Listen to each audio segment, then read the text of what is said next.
Asher and Pipeman on W4CY Radio.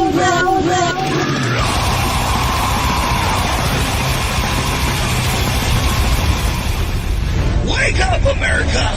It's time for the adventures of Pipeman on W4CY.com, West Palm Beach's #1 internet radio station. Here's your host, the Pipeman. New York has grit. Philly has soul. New Jersey has more passion than you could ever know. When you're blinded, blinded, blinded, whoa. I think there's a Jersey attitude, and John has it, and Bruce, and we all do. It's that idea that no one is going to hold us back. We are not going to be laughed at. We're going to be respected. You go through those records, you go through those lyrics. That's real. You can't have anything that really hits people unless it's authentic. There's a difference between Jersey and New York City. If you're actually in there and involved and spending as much time in both states as I have, it's night and day. If you drive through New Jersey, you're going to drive through a microcosm of the entire United States. When you're blinded, blinded, blinded, you can't even see your face. If you've got a group of people willing to make it their #1 priority and go all in. You want to honor your scene. Seeing other people do it kind of inspired me to think like, yeah, maybe I could give this a shot. Once you start getting into bands, you share the highest of highs and the lowest of lows. You are fortunate to be able to make music for a living, and you better kick ass every time on stage. Eras of artists, painters, musicians tend to crop up together. We were in direct competition with all the bands from New York and Philly, and it was great because we won.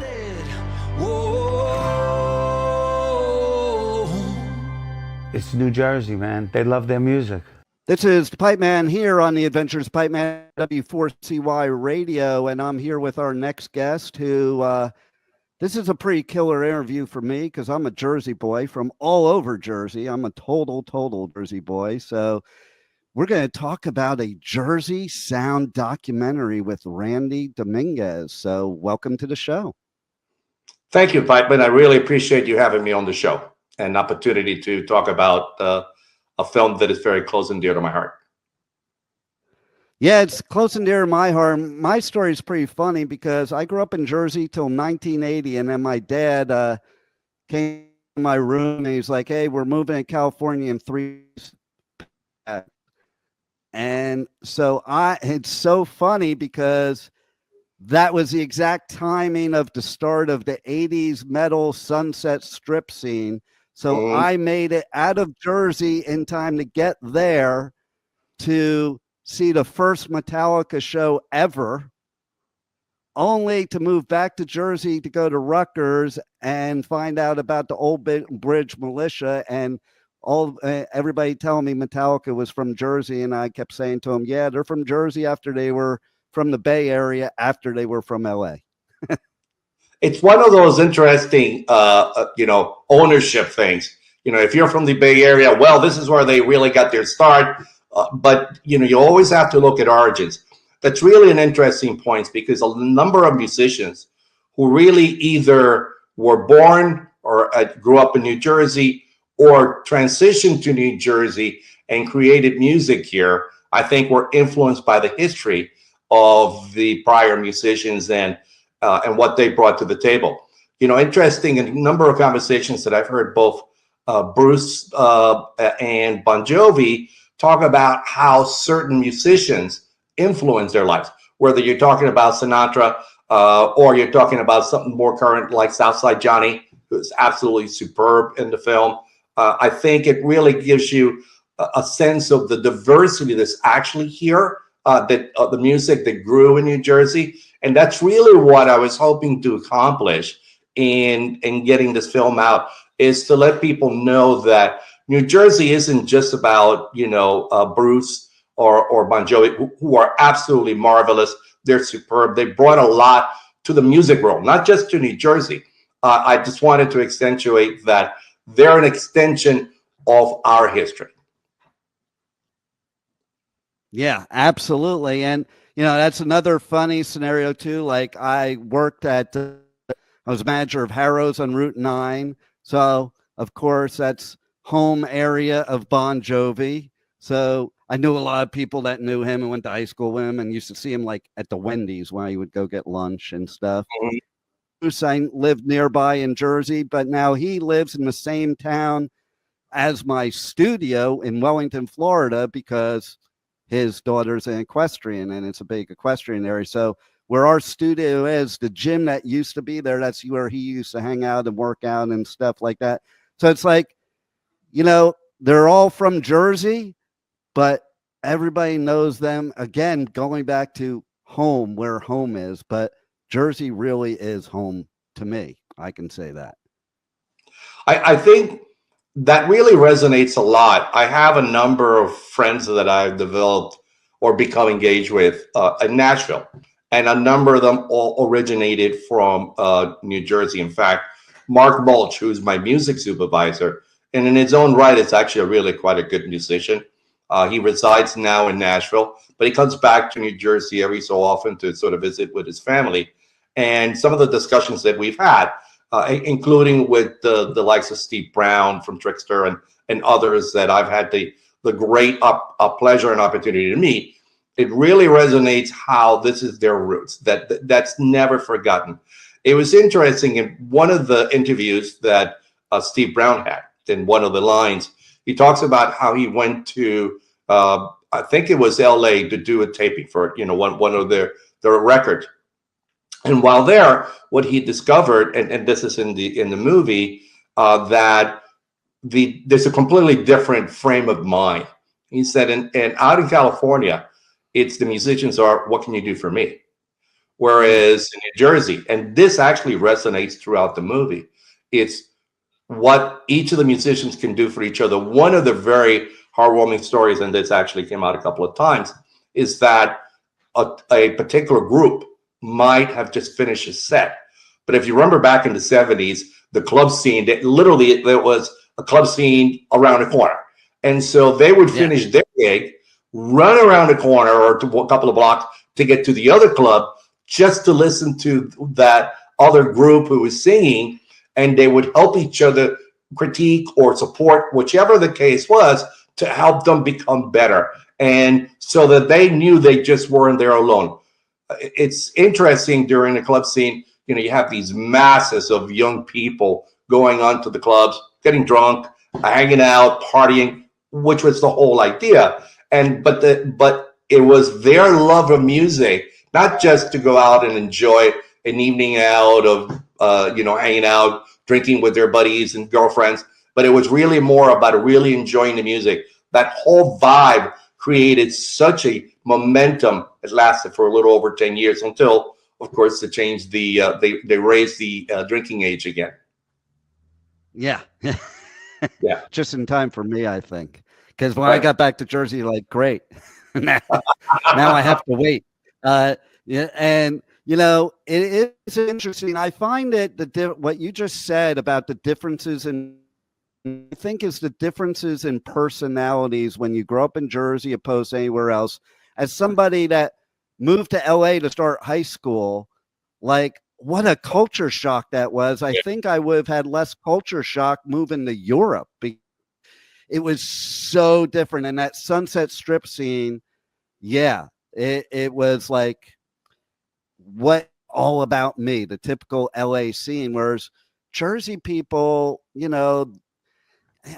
it's funny. You go other places and people have this misconception of what New Jersey is and Jersey people are, but we are like the most loyal people that are there to help each other.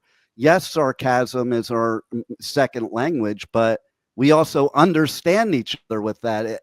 It's not, you go other places, you're sarcastic and people think, oh, you're rude or you're a jerk off or whatever. And really, it's just showing love, like you're not sarcastic with somebody you don't like. And you'll give them crap 1 minute, but then you'll have their back the next minute. And that's a Jersey person.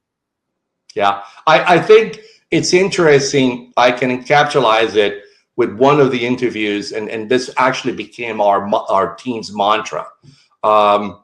In one of the Southside interviews, he comes over and says, "It's an attitude."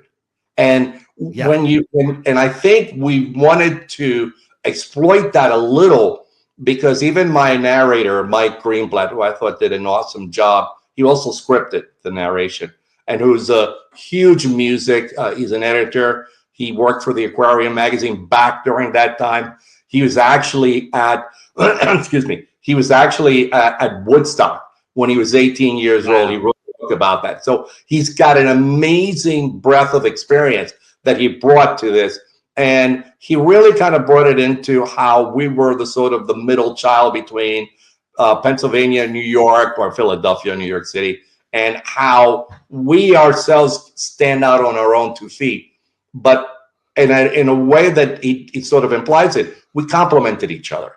You know, there was 3 different music scenes, but somehow they worked together because they were East Coast. There were more integration between the musical groups. That wasn't a vast what's the word I'm looking for? Confrontational scenarios. It was really more about kind of support, and I think New Jersey exemplifies that. It was interesting during the filming. I don't know if you heard of his name is Unicorn 151. He's a young hip hop, really up and coming, absolutely dynamic individual. He's brought a whole new scene of way to represent music. It's about sort of free dance. It's about really very positive vibes kind of thing. And he was sitting next to me with his girlfriend. And at the end of the film, I asked him, "What did you think?" He said, "I've learned so much that I didn't know about the New Jersey music scene." And that was very gratifying to me, because this is what we wanted to do. We wanted to highlight that New Jersey has really transcended all genres, all time periods. We have moved along with each of them, and within each of those periods, or with even the genres, there have been musicians, exceptional musicians, who have come out of this and have such great stories. I think one of my favorites is Al Di Meola, who talks about, I don't want to give it up everything to see, but he has this great anecdote about him and his father, and how he actually got to sing. God, what was it? Sorry, I've got so much going on my brain. I'm thinking about Carnegie Hall, and how excited he was, and his father. There's a punchline in there that's actually really quite humorous in the movie, which he explains in a prior interview. So I think there's so many really fun stories that we have. There were more, but to encapsulate this in a way that individuals, and my thought wasn't, this movie just wasn't made for New Jersey and New Jersey musicians and New Jersey residents. This movie was made to make the world aware that New Jersey isn't just a flower capital. It isn't just a industrial state in southern Jersey. There's really so much more culture, so much history. I think my team, and I have to give credit if I may, Monica Mason, my associate producer, I said Mark Mulch, my music supervisor, Ryan Hanready, who is a young editor who really come to fruition. He was very impactful in putting this film together. Mike Greenblatt, who's also the editor of my website, thejerseysound.com, he's also added quite a bit. And there are other individuals, Jason Brickhouse, who manages all my social media sites. All of this group worked together. And I think it was very representative of musicians in New Jersey. It was about coming out with a final product that would resonate to people in Germany, that would resonate to people in Brazil. We've got plans to transition the movie into other languages, as we move forward. But it was just kind of really cool. One of the interesting things that my sales agent, my sales agent, Mark Bruder, said to me, there are a couple of companies who are interested in producing CDs. Now, I honestly, at the time, I thought, well, kind of CDs are out. He said, no. That there are a large number of schools that they work with. And when I thought about it, how many schools have music curriculums, whether it be not just universities or colleges, but also high schools, who really want to be able to showcase, this particular sector of the world. I think this documentary can give really a good educational overlook into what the New Jersey music. But it isn't just about Jersey music. I think New Jersey is representative of music all throughout. It just happens to be that we have an attitude when others don't. There you go. And to your point, it's so true. A couple of points that you've made. One thing I learned being in both the LA music scene and the Jersey music scene is you're absolutely 100% correct. And that's one of the reasons bands like Metallica and Slayer left LA and went to the Bay Area, because we didn't all play along at all. Like, even within the same genre, it was like, oh, if you like this type of rock or this type of metal or this type of punk or new wave or that, like, you were all in these cliques.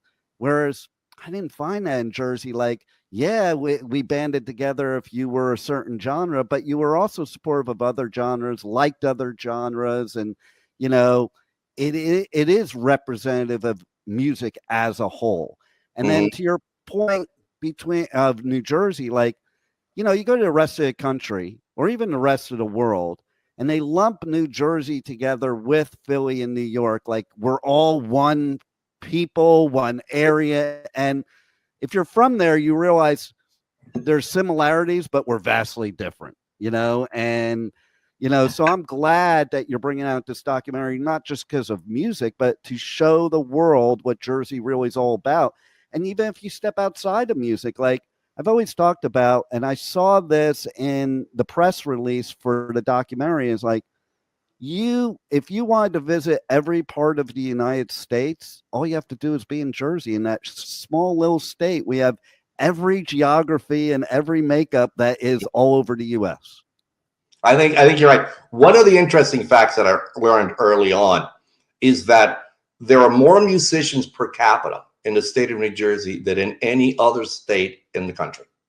And once that resonated with me, I started to work with my director, Fulvio Cesario, into trying to discover exactly what that meant.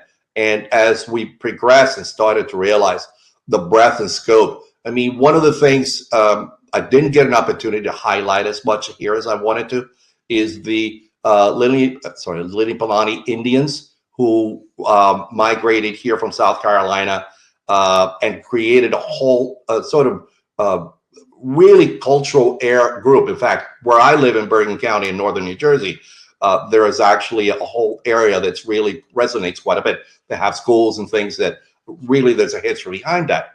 And they were the first known group to create any kind of music in New Jersey. So, I mean, of course, this is really more part of their rituals. We did try to capture some of that, but it's very difficult in a 90-minute film to capture all of that. We're looking to do more episodes to really enhance the viewing experience and to really give more of a background of what New Jersey is about. But I needed to really be able to come out something within somewhat a time frame. We had some struggles, technical issues, like everybody does. Like we like I said, my team is absolutely incredible. I am very, very fortunate that I have them and I've been able to associate with, and that we, as a collaborative effort, were able to create such an incredible piece. You did create an incredible piece. It's amazing. I think everybody has to check it out. Speaking of which, how do they get to your website, your socials, and be able to either buy or watch the documentary, check out the trailer, everything? So right now, my website is www.thejerseymusic, The Jersey Sound, no spaces, no caps.com. My Instagram is just simply The Jersey Sound, no spaces, all small caps. Through that, you'll be able to connect. Now, through my website, you can take a look at trailers. My website also has a link to Tubi that also, that you can access that. And also we just recently were picked up by Amazon. So Amazon, you can just click on Amazon. Again, we kept it very simple, The Jersey Sound. You can type that in. It'll take you to the website. It's available for rental and purchase, however you prefer to have. There are some people that I've talked to said, we want to keep this in our library because we want this to resonate.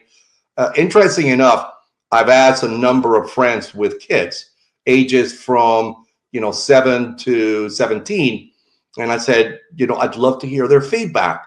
And really kind of interesting that most of them, I would say about 90% of them, have said they really enjoyed the movie, that it was entertaining, I think is one of the words that one of the kids used. And that was very gratifying to me because I didn't want to make a documentary about a lot of people talking. The talking heads just doesn't allow people. We wanted to create a story. We wanted to have a beginning, a middle, and the end. And it ended up that Southside was just an incredible individual. And he really, I think, almost personifies New Jersey music. I think we use them as the vehicle, and we work closely with them. We use them as a vehicle to really kind of create the nexus for the story. And we were able to then create a sort of add additional of the supplementary to the things that really give body and scope to the film. Nice. And yeah, it's great that you brought up about, the younger generation, because they weren't there way back when. So if it was boring, they would tell you. So the fact that they said it's entertaining, that's a huge kudos, because a lot of documentaries are boring, especially if it's only entertaining to the person that lived it. Like somebody like me, it's like home movies. So it's entertaining, but some kid might not like home movies at home, much less. So the fact that, say that again. I said, no, I absolutely agree. Interesting because I'm very fortunate. I have a son. I have 2 grandchildren, a granddaughter and a grandson, and I have a great grandson. Wow. I let's just say that I started very young, and I am very pleased with all of my kids and family. They all resonate. I've asked all my kids, because obviously they're biased, but they all enjoyed the movie. They said we really had fun with it. That was something that kind of resonated to me. I do want to mention, because anybody who's interested, Mark Bruder from BRI is our licensing agent. So if anybody is interested in reaching out, they can certainly come through me, through my website, and we can give them the contact information if they're interested in getting involved in the film in any way. Nice. And is there anything else you want to let the listeners know that we haven't covered already that they need to know? I was born in Cuba, right? I came over in November of '59. I grew up on the west side of Manhattan, the 60s and the 70s. And New Jersey was, to me, almost like a foreign country, because in the 70s, there was, the different club scenes and things like that. But I always wondered, why is it? And part of it is because I was young. I didn't have a car. I loved New York City scene back in that day. I was dirt poor, so I couldn't afford to go anywhere. And living in New York City, it was a mecca of everything. But once I moved to New Jersey, I got married, moved to New Jersey, I was able now to experience a different perspective. And that resonated with me. How do I explain my ignorance back in the 60s and 70s to the transitioning and allowing everyone else to know that New Jersey isn't the middle, the young child between Philly and New York. New Jersey stands out And it's really what I think we've been able to accomplish is to tell the story of a geographic area within the U.S. that not only resonates here in the East Coast, but resonates around the world. And that is what I hope that I had achieved. But by the way, not just me and my team.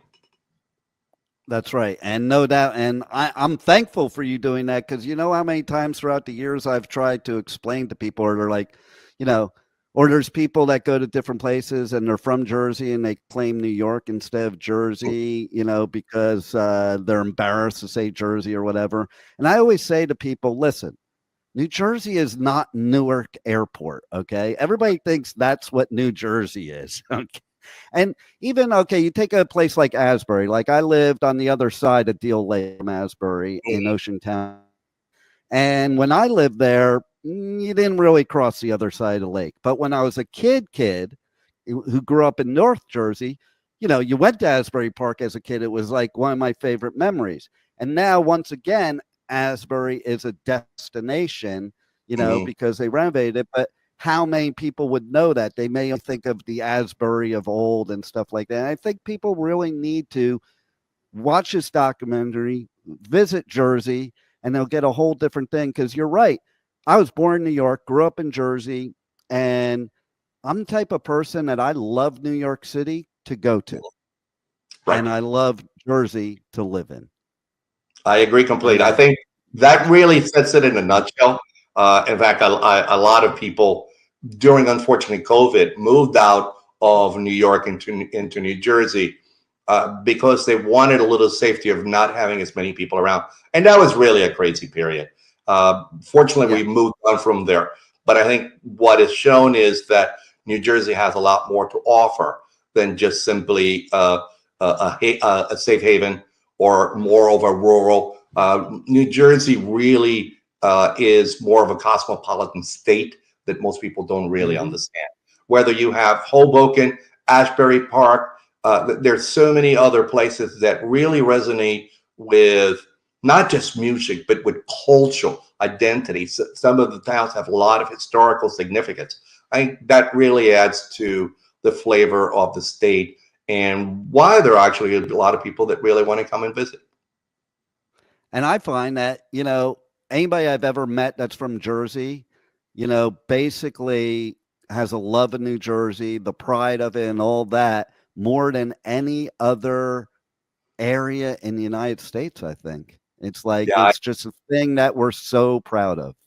Right. And it is part because I think we understand our culture. We have some great sports colleges and obviously teams in New Jersey, but it is not a state about sports, although it does resonate big for a lot of people. But it's also a state of the culture of the even for such things as the Garden State. There's a reason why they call it the Garden State. I didn't find that out to the first year. I came back from my honeymoon, and we came back. I think it was late April, and we see all these all this flowering, and we're going azaleas. It's suddenly going all over the place, and we're going, oh my God, this is why they call this the Garden State. Flowers, color, it's really amazing. So, and that really kind of opened up a door for me, and as well as other people who come in here and are able to experience the Four Seasons. That's the other thing that I enjoyed. We do have 4 seasons. There are states like in the Midwest, northern Midwest, that effectively have 2 seasons, winter and summer, and very little in between. Right. We do have the opportunity. We have such great, whether you're going upstate New Jersey and going hiking or going through some of the different areas that allow for that, or you're going down to the Jersey Shore. I do want to mention we held a private event. It had to be private for a number of reasons. On June 25th, down in Asbury Park at the House of Independence. They were absolutely terrific. And we loved the venue because it was sort of almost theater-like in the way the structure was set up. And I had a little over 125 people showed up. At least 75 to 80 were musicians or people involved in the film. I was so humbled by their comments, their hugs, their handshakes. They're thanking me for creating something, and you could see it in their eyes and the twinkle of their smiles that said, we finally have something that tells the story of who we really are. Yeah. And there it is. That is right there. That says it all about the attitude, the loyalty, the everything of the Jersey Sound, and how everybody just supports each other. And that's what I love most about the Jersey Sound. Same here. Well, Pipeman, I got to say, I'm really grateful for you taking your time to give me the opportunity to talk a little bit about the film and about my team, and more importantly, about the state that has a really incredible attitude and a passion for each other. Absolutely. And I thank you for bringing this about. And everybody's definitely got to check out the documentary. It is, to be blunt, badass. And whether you're from Jersey or you're from Australia, it's badass. So thank you very much for all the work you've done for this, for the scene, for New Jersey and everything. And thanks for being on the Adventures of Pipeman. Thank you very much. And I hope that you have a terrific rest of the year for you and your family. Same to you. All right. Take care, Pipeman. Thank you for listening to the Adventures of Pipeman on W4CY Radio.